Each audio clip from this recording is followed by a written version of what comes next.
What's going on, guys? Welcome to the next episode of the podcast. My name is Kevin. My name is Will. Thanks for tuning in, watching, or listening, doing it however you're doing it, where you're doing it. Yeah. Guys, as always, these episodes are brought to you by cardsphere.com, the best place to buy, sell, and trade Magic cards online. They also do articles on their blog, which I highly recommend checking out. They even posted one of our Versus videos over there. Heck How yeah. kind of them. Appreciate it greatly. But we're going to jump right in with our random card of the day in 3, 2, 1. Sisay's Ingenuity, 1 blue for an enchant creature. This is from Planeshift. When it comes into play, draw a card. Enchanted creature has pay 2 and a blue. Target creature becomes the color of your choice until the end of the turn. I do not like this card. Not one bit. All right. It does replace itself. Thank God. Looking on the positivity side, that's about it, right? Yeah, you are going to try so hard to make this useful. And there's not a combo work out. somewhere that would love this. Oh, yeah, there's a combo. There are going to be a million better ways to do it. Guarantee it. There's nothing else to say about this card, unfortunately. Nope. It's just a common from Planeshift. Wasn't ever reprinted. Not an interesting card, really. It's a hot 8 cents, though. Woo! Breaking the bank on that one. A whole 32 cents for a playset. Ayo. Let's be careful.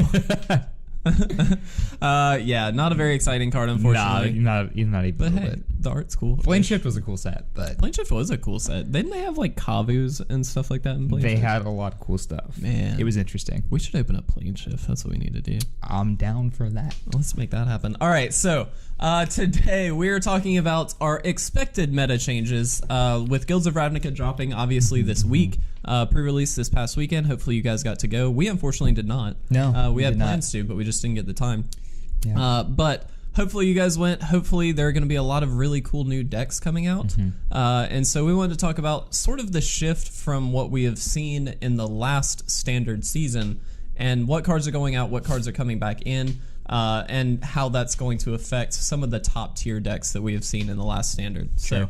So, yeah, that's kind of where we're starting. I guess we can start. We're kind of splitting this one. We each kind of have 2 decks. Right. But the first one is red deck wins, and then yours is Rakdos aggro. So when we were researching this episode, just pulling some stuff out of the decks and seeing what would fit in, we realized that Rakdos and red deck they're losing a lot of the same stuff. They would probably want a lot of the same stuff. So this is really one deck at this point, right? Yeah, pretty much. Yeah. And so very quickly, these are just some of the cards that this deck is losing. Some of these are sideboard mostly, but not all of them. Red deck wins, losing Bomat Courier, Earthshaker Kenra, Glorybringer, Hazaret the Fervent, Soulscar Mage, Chandra Torch of Defiance, Abrade, Kari Zev, Heart of Kirin, On-Crop Crasher, which we saw in some lists, and then Pia Nalar, which is a really good sideboard card. Yeah, for sure. What cards are Rakdos deck? What kind of cards is it losing that are not necessarily in the red deck?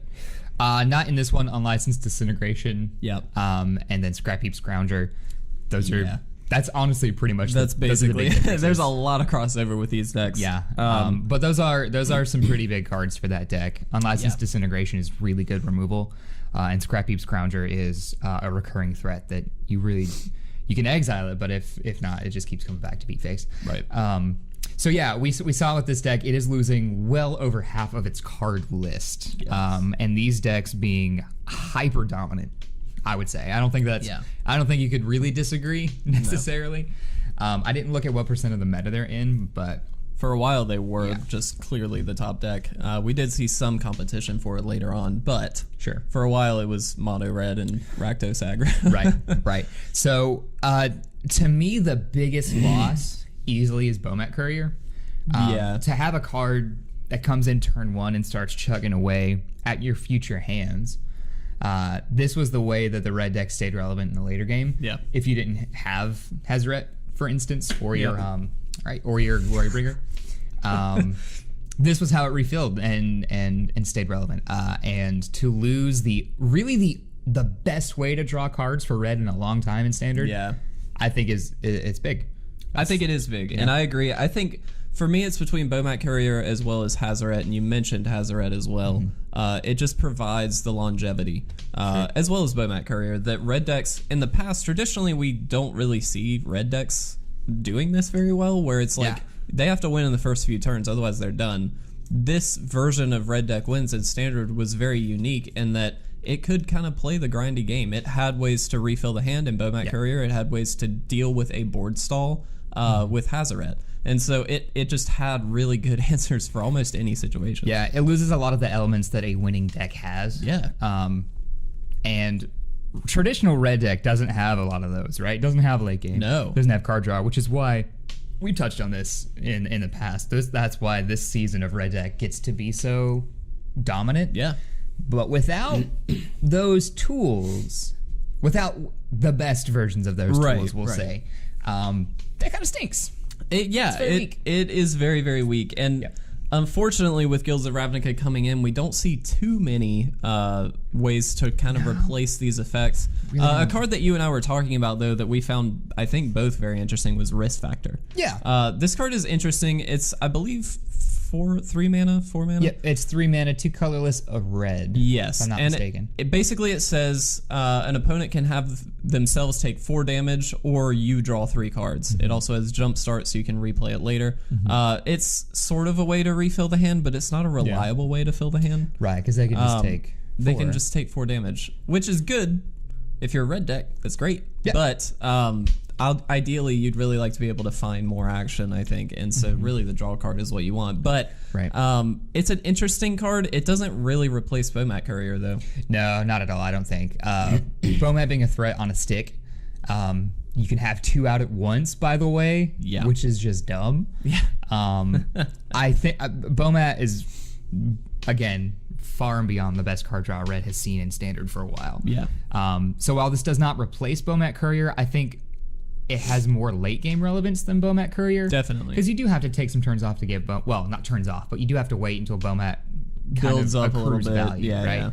Whereas this is either 4 damage to the face or 3 extra cards instantly. Instantaneous, Right. So I think, turn 4, turn 5, if it's coming down to it, you've already got in for a bunch of damage. If they're sitting at maybe 10, 8 life, they're going to actually consider whether or not they can or cannot take that 4.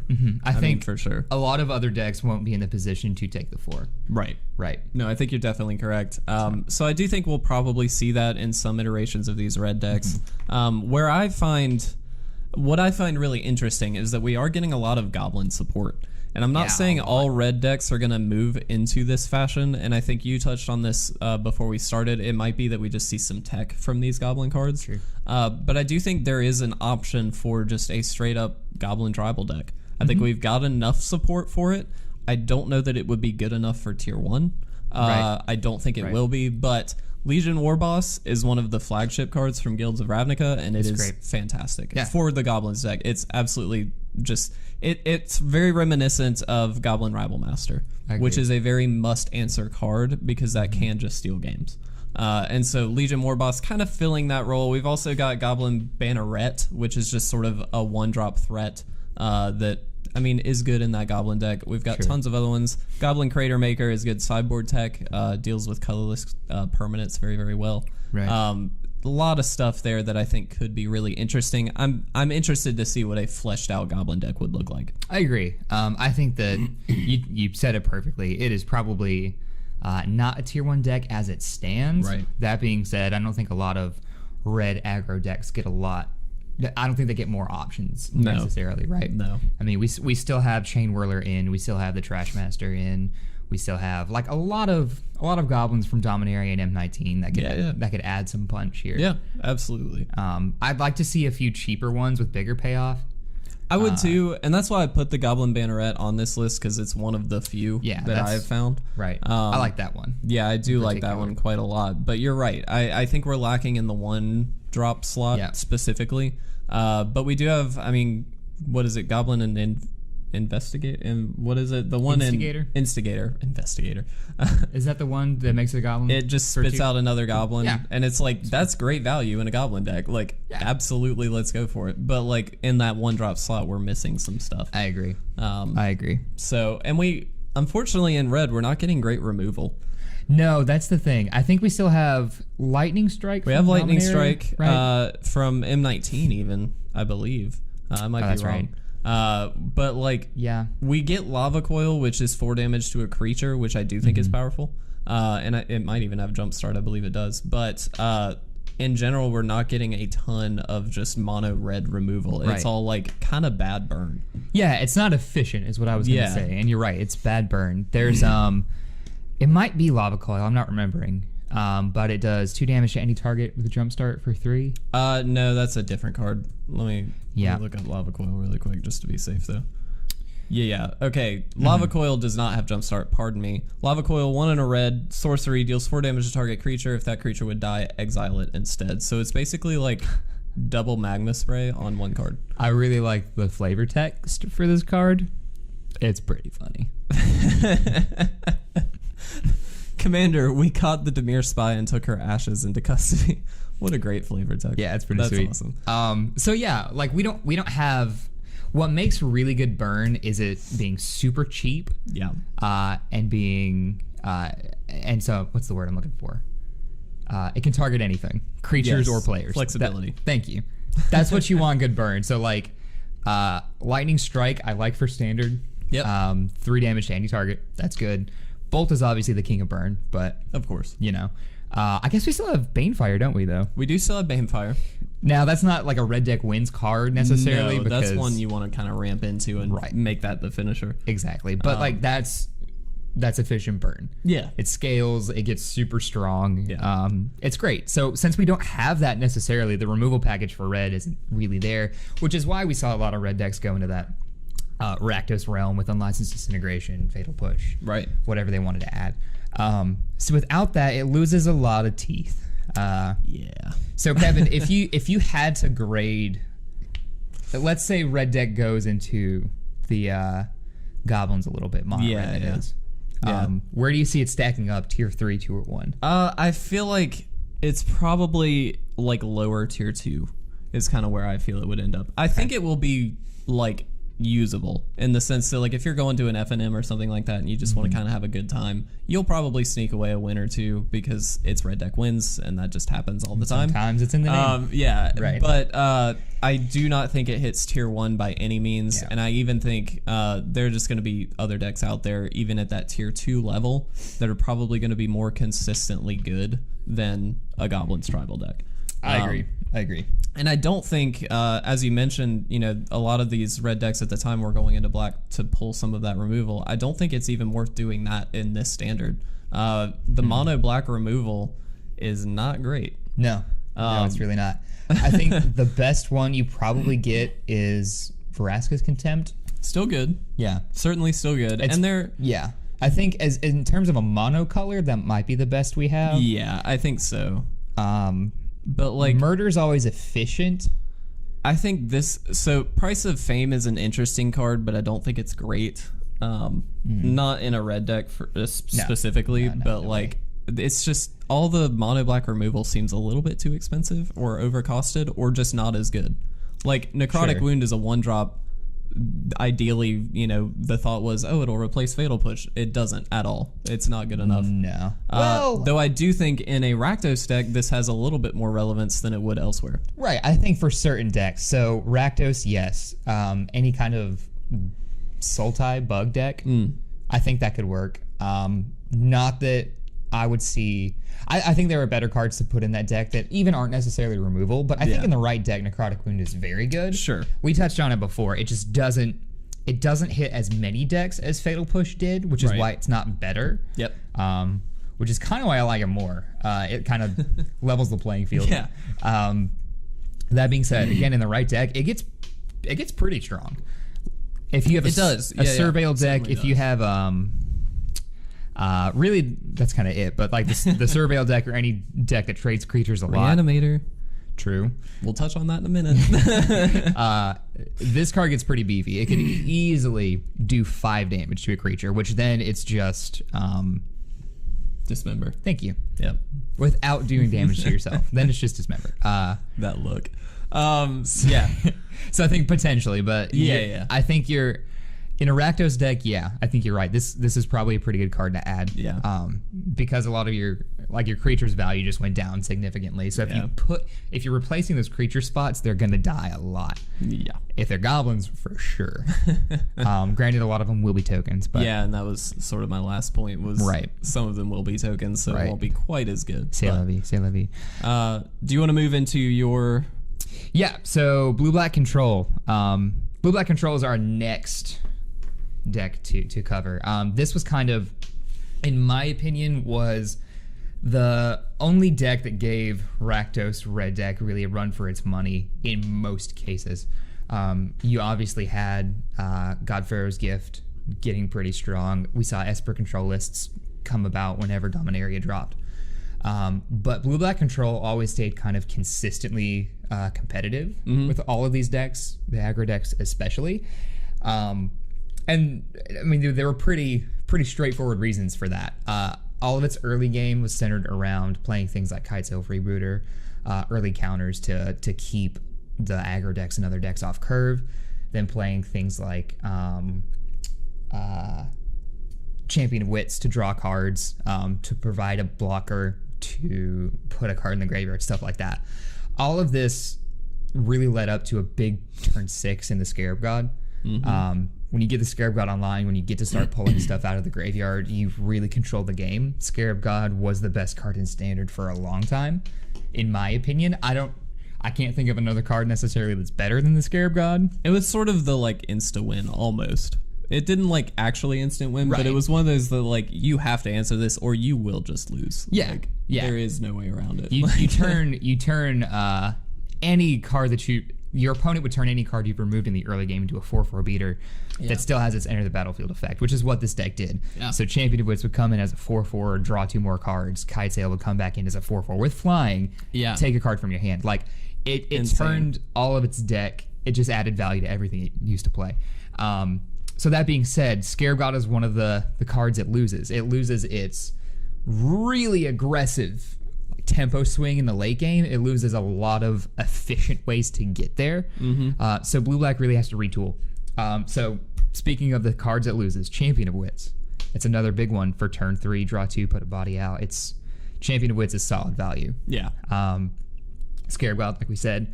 Torrential Gearhulk is the big one for control decks kind of everywhere. Before the Scarab God, I would say this might be the best card that blue had. Yeah, probably. To be able to cast anything again at any time. Yep. And then put a 5/6 out, that's insane. Yeah. Well, it was known as the big Snapcaster, Fatcaster. Fatcaster. I mean, it's fantastic. Rest in peace. Fatcaster was insanely good. Yeah. We lose Censor. Censor is just efficient, an efficient counterspell. Yeah. You get to cycle it late game if it doesn't have any more relevance, and then early game just keep your opponent off of a good curve. Yeah, it's great. Yep. Commit to Memory. This was a card that offered a lot of flexibility. This was a way to get around like hexproof creatures. I know way into the early seasons of Amonkhet and stuff like that when we still had what's the set that had the hexproof Sphinx? Oh god, it had full art lands. Zendikar. When Zendikar was still in, this was the only way to deal with the mono blue Mirror Breaker. I forget the Sphinx's name. I don't remember either. It's a big fatty with hexproof and draws some stuff. But Commit has stayed relevant in that same slot, just dealing with threats before they hit the board that you wouldn't be able to counter otherwise. It saves you a lot of turns of trouble. Yeah. Fatal Push, again. Fatal Push is out. This was efficient removal that this deck liked to keep red deck off of the early turns. Hieroglyphic Illumination isn't super important, but it is a draw 2. So, yeah. I mean, it's just efficient. It's fine. And then in lands, we lose Fetid Pools, but we get a better one in Watery Grave, so whatever. Like, you don't really care about that. But around 40 to 46% of this deck is no longer playable. Yeah. Right, as soon as guilds come out. So what can you add to this deck to make it still relevant, still aggressive? This is one that's kind of interesting to me that's going to require a lot of tuning and tooling. So I was writing a list for blue-black earlier, and it was more it was still a control deck. It had a lot of late game potential, a lot of mid-range potential. It was a little more creature heavy than counter and removal heavy, just because there are still a lot of creatures that add insane value really to the board. You still have Kite Sail, you still have Hostage Taker was a big one. Ravenous Chupacabra is an interesting one for mid-range decks. Yeah. It's a kill spell on a stick, and it's a body, which is great. You can bring it back, potentially, depending on your deck, to do it all over again. So Chupacabra, I think, is an interesting ad. Yeah. Right? It's good. But we have a lot of cool, like really cool blue-black spells. We do, coming down the pipe. Yeah. Kevin, what are some of your favorite? I know you've been looking at a lot of them. Yeah, I have. So there are two that come to mind that I'm really, really excited about. One is actually mono blue. Mission Briefing is really interesting to me.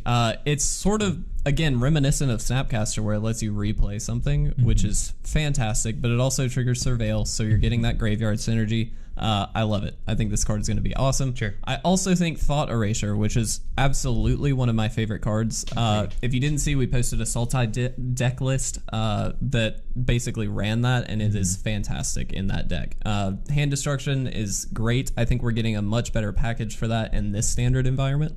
And so I think we're going to see sort of a shift to that Hand Destruction element much more than we have seen in the past standard environment, where we're going to see a little bit more proactive, let me take your stuff before you can take mine kind of mentality. Sure. And so those are two of my favorite cards. What are yours?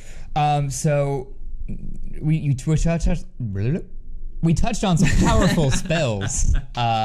But honestly, one of my favorite blue-black creatures is going to be Thief of Sanity. Card is sweet. It's very cool. I am kind of skeptical on whether this is constructed viable or not, but it is kind of a mini Gonti in a way.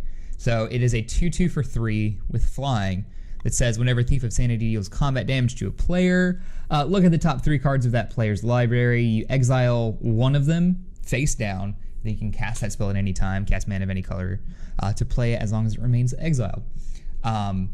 So I think that card is great. Yeah. Gonti was a sneaky card that from sideboard really snuck away a lot of win conditions and stuff. So I mean, I think that ability goes overlooked oftentimes because you're relying on a lot.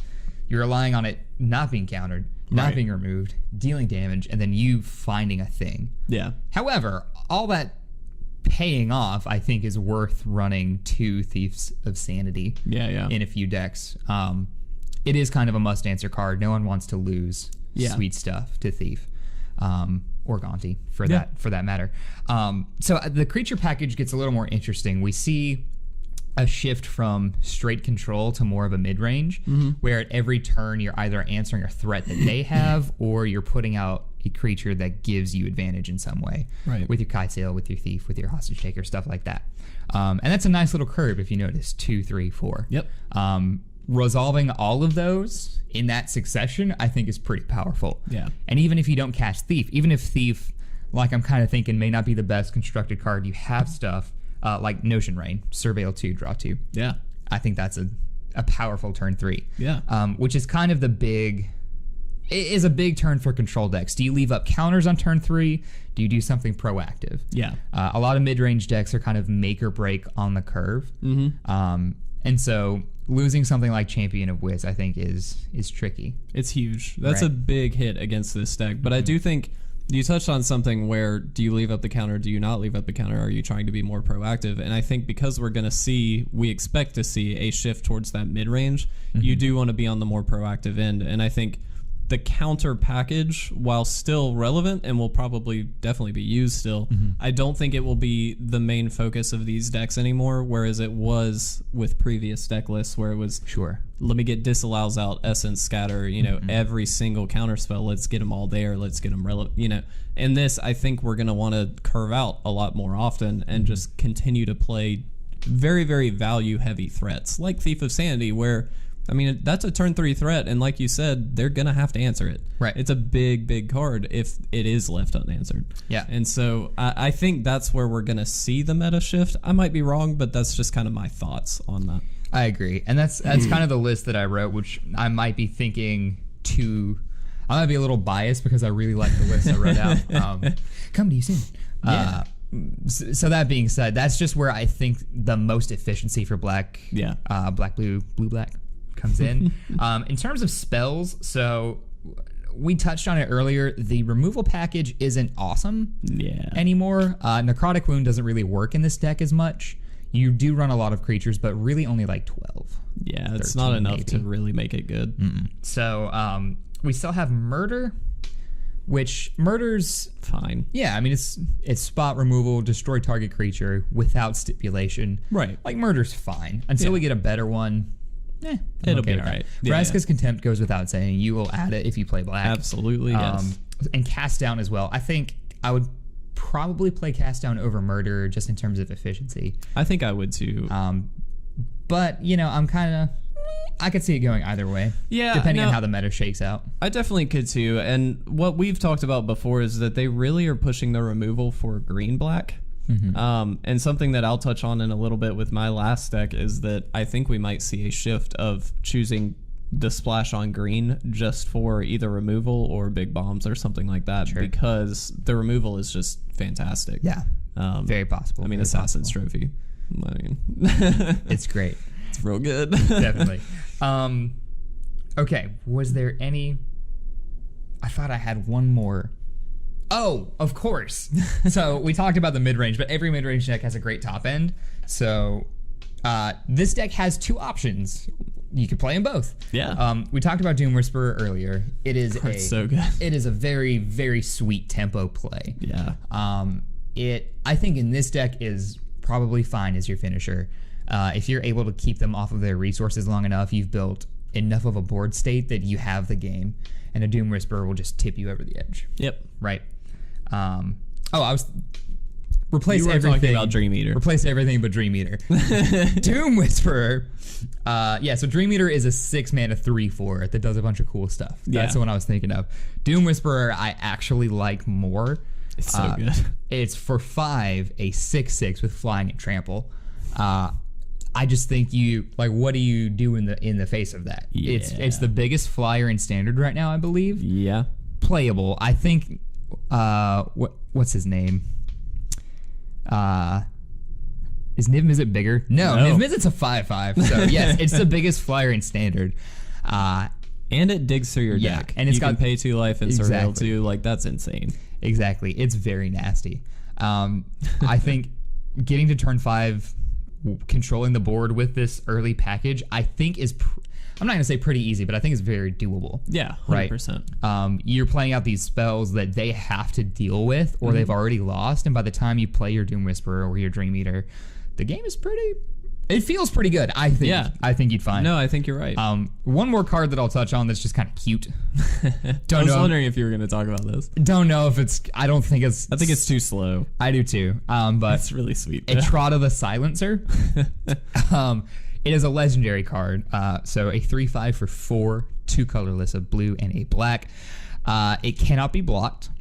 Whenever Etrata deals combat damage to a player, exile target creature that player controls and put a hit counter on that card. That player loses the game if they own 3 or more exiled cards with hit counters on them. Yeah. I mean, it's a built-in win con. Right. And then you shovel her into your library. So this is super just janky. Here's the really important thing about this card, though. Yeah. It is removal on a stick. Definitely. And it is targeted removal on a stick. You do get to choose the creature. And it's exile. And it is exiled. So, I mean, that gets around Indestructible. Yep. That gets around a lot of... what am I thinking? I lost it. Indestructible. Which is great. However... It's so slow. It's like a 2-turn removal on a stick, right? You have to get in, deal combat damage... then remove a thing. Yeah. And it doesn't have hexproof. It doesn't have indestructible. It doesn't have any of those... The nice perks. Yeah. To keep it alive. Right. Yeah. So it's just... It's interesting. It's cute. Like you said. It's adorable. I think in Commander that card is really nasty. Yeah, definitely. You can abuse it. Yeah. For sure. 100%. Because what I'm thinking, I believe the ruling is if the card would leave play... you have the option of it going to the command zone or wherever it would go. Yep. Is so that you right? can just start putting it in the command zone every time. Right. Exactly. Then you always have access. Yeah, this card is insane for Commander, I think. Yeah. Yeah, okay. So, yes, if I had to if I had to give a rating, for this deck, I think it still stays. I think it stays low tier 1. Mm-hmm. It loses a lot of its power.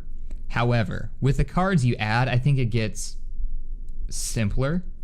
I think it's a little more straightforward. You don't have fun mana abilities to use late game that Scarab God had. You don't have a lot of bring stuff back abilities. That being said, I think the removal and card draw you get will just make decisions a little bit easier. And then the threats are big. Yeah. So the threats unanswered will really put a lot of pressure on opponents. And right now, I don't know if a lot of decks are tooled to deal with that. Sorry, spelling error. Show notes are great. So I think it stays low tier 1. There are a few decks I think that will be more suited to win necessarily, but I think any blue-black deck has to be in consideration if it's got enough answers. Yeah. And this deck might. It might. And sort of as a continuation of this, the other like control deck that I wanted to mention was the Esper control deck, which really was blue-black control, but splashing for Teferi, which is very well worth the splash. Teferi is fantastic. I do think we'll still see some brews with Teferi in it. I think he will be fine. Very, very powerful card. But to sort of branch off of what we've already been talking about, we're losing a lot of very, very powerful cards for this deck. Gideon of the Trials is going to be out. Walking Ballista is going to be out. All the cards that we mentioned for blue-black control. That's it. Aether Hub, which is really, really good for this deck because we did have things like Glimmer of Genius, Vizier of Many Faces, tons of stuff leaving from this deck. And again, a lot of these counters are going to be out. Agreed. Disdainful Stroke is one that is coming back in, which I do think we will see mostly as a sideboard card, I would guess.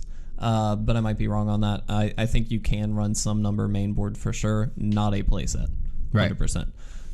But a lot of the same cards that we did talk about for blue-black control work for Esper control. Obviously, Doom Whisperer, Dream Eater, things like that. Mission Briefings, really great. But there are a few cards, or where I'm seeing this going is in sort of two different directions. I do think we will probably still see splashing Teferi in a bunch of these control decks just off of white because we get dual lands. It's easy to do, whatever. Right. But as I mentioned before, I think we're going to see a skew towards the Sultai colors. Again, splashing mostly for that removal, but there's also just so many card advantage engines. In particular, the Underrealm Lich just seems very, very powerful. It is probably right now the best card for a standard environment out of guilds. I think there are other cards better for other formats. Yes. But it's very reminiscent of Sylvan Library, which is a very overpowered card. And so, good point. To be able to put that on a stick that is not legendary, you can stack these, and like that's kind of insane to me. And it's very difficult to actually deal with. Yeah. Granted, you do have to pay a large amount of life to give it indestructible, but to keep it around for a turn or two, probably worth it. I also think pulling out Muldrotha is going to be really fun. Yeah. Because Surveil is a very, very good, in my opinion, a very good constructed mechanic. I think it's perfect for this environment. It's going to be able to put stuff into your graveyard while digging through your deck. Great. Muldrotha lets you buy back all of those cards. That is insane. And so I think based on synergy and based off of the mechanic Surveil, we're going to see a lot of stuff be a little bit more graveyard interactive, and throwing that green in there gives that extra removal, extra engines, and just the extra buyback. I mean, that's just fantastic. I also think this is fringe. I'm going to say the Sultai deck could be tier 1. I do think it's very powerful. I'd agree. We did a deck tech on it, as I already mentioned. It's fantastic. You should check it out. We've talked about two different versions. Yes. Essentially. There's our version, and then there's the real version. The better version. I do think there's somewhere in between is going to be where it lands, I will say. Anyway. But what do I know? I'm not a pro player. I think there is a fringe deck that I want to mention. Go ahead, Kev. I am backing you hesitantly. That's fine. I don't expect this to be a tier 1 deck, but Right. I really want this to be a thing. I want Reanimator back. Because we have got 3 Reanimator spells. We do. Connive and Concoct, is a very interesting one. It's a double face card, obviously, but it's actually really, really strong. You surveil 3 with Concoct, and then you pull any creature from your graveyard and put it on the battlefield. That's great. You fill your graveyard, and then you pull it back out. There's also, what was the one from M19? Rise from the Grave, which is just straight up pull a card and put it onto the battlefield. Yeah.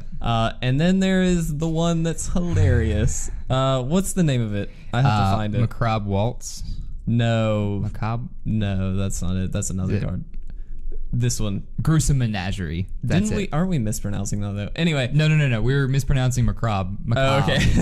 It's French. Gruesome Menagerie is the card. Yeah. So 3 and 2 black. Choose a creature card from your graveyard with converted mana cost 1, 2, and 3 and return them all to the battlefield. Yeah. I think there's something here for this. I don't know what creatures need to be in this to make this good yet. I haven't brewed with this enough to actually know. I just saw this while researching for this episode. But there's something there. It has to be. It just seems fun. It's not going to be tier 1. 100%. I don't think there's any way it could be tier 1. I don't think so. Turn 5 Reanimator, though, you've got essentially 12 chances at reanimation spells. Bringing something back. Yeah. Like, there's a shot there. Yeah. So my comments were you have to, especially for the Menagerie, you have to find things on turn 1, 2, and 3 CMC that are worthwhile bringing back. Some really good ETB stuff. Yeah. And I think there are some good ones. I don't know if it's worth 5 mana to pull them all back. Probably not. I don't know. I do think you can ramp into this. There's, which also works with Menagerie. There's Elvish Rejuvenator, which pulls out a land as an EOT effect. So being able to pull out a land previous to playing the Menagerie or any of the Reanimator spells, and then also being able to get it back with the Menagerie seems pretty good. Yeah. But like, to be honest, there needs to be more research to make this worth it because I do not know yet. Yeah, I'm not certain. There has to be good, like, the reanimation spells are there. They're all on turn 5.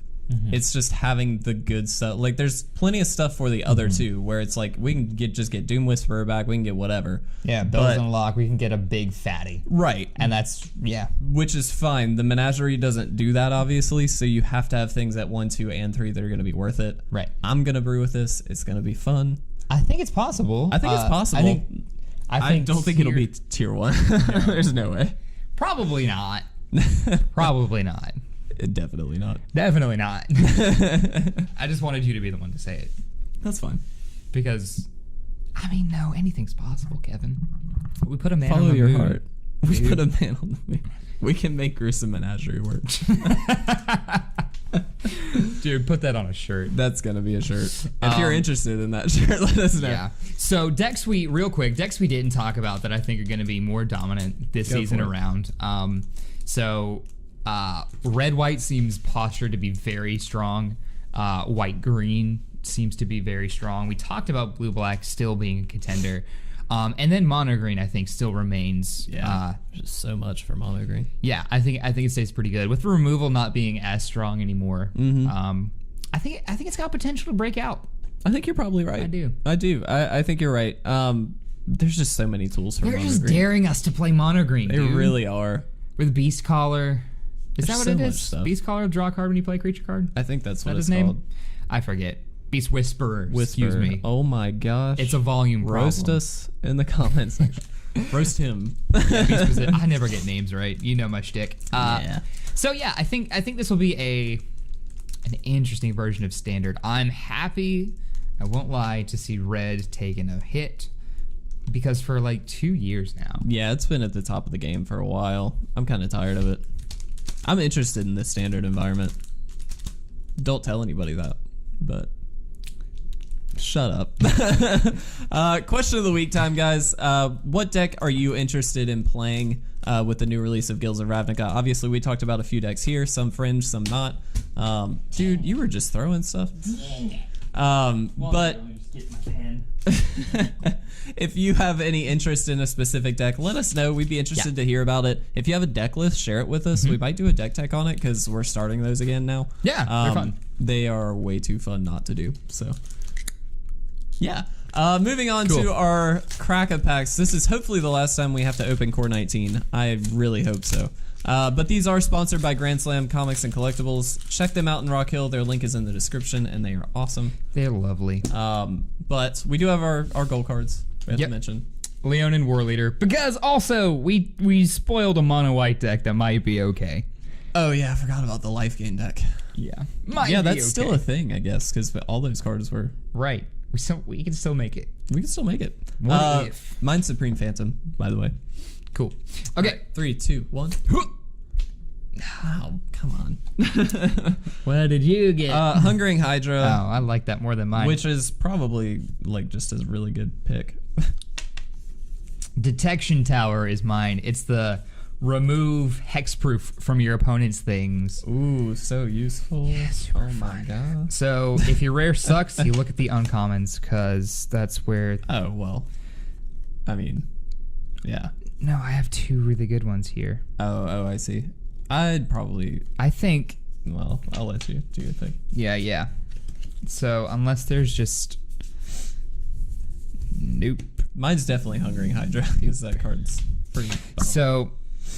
So yeah, I have 2 choices: Vigilant Baloth and Horizon Scholar. Vigilant Baloth, 5/5 with Vigilance, it's fine. Horizon Scholar with Flying when it enters Scry 2. It is a 4/4. Same CMC, it's 5. The Baloth is bigger and Vigilance is sweet. Like, that does a lot to your battlefield. Horizon Scholar, though, is pretty good. I like Flying a lot. But it ain't bigger than the Baloth. I think this shows the difference in our draft style. I would definitely pick the Scholar, I think. If it didn't, I don't know. I think either one is solid. So I do too. Just to clarify. I do too. I think the Baloth leaves me open to better decks, in my opinion. Because a lot of your green decks get you big, scary, stompy dudes. That being said, just bite this thing while you're talking. That's not weird. Yeah. So I think white blue's pretty good though. White blue's interesting. And it's a comfortable place for me to be. You do have a Rabid Bite, which is also pretty good. Green removal. True. I think it's gonna be the Scholar. Really? To be honest though. All right. Heyo. I am comfortable drafting blue-white pretty much in every scenario. Yeah. And it's a core set, so it's pretty cleanly laid out that it's blue-white in this archetype. Yeah. I like the simplicity of core sets, man. I do. It's easy to draft. You don't have to think too much. It's just like, honestly, this card's clearly the best card, so just take it. It's not. Yeah, it's very simple. Or this card is clearly for my deck. I'm gonna take it. Yeah, and they're familiar cards too. Like Horizon Scholar's been in so many. Oh sets. Yeah, you just know these. Yeah, like it's also easy. Yeah, it's comfortable. And it's okay if you lose, because it's like, well, I didn't have to struggle through this. I knew what I was doing, and it's fine. It's like when you come home from college and, you know what? Nope. Nope, it's not. We can't say that on the podcast. Family friendly? Family friendly. Okay.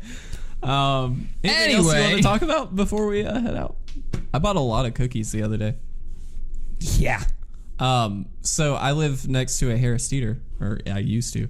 But I went to Harris Teeter the other day, and they had a literal just tub of cookies, like full-size cookies. There's like maybe 15, 20 in a maybe not 20, probably like 15 cookies in there. Buy one, get one free. So I bought 2 of them, and now I just have a ton of cookies. So working on that diabetes. Heyo. And I'm here. I just want to be like Will. That's all I've ever wanted. It's pretty cool. Is it fun to be you? Oh, so fun. Okay. We're going to get out of here, guys. Thanks for, if you stuck around this long, thank you. You're the real MVP. Yeah, my name's Kevin. My name's Will. And this has been It Resolves.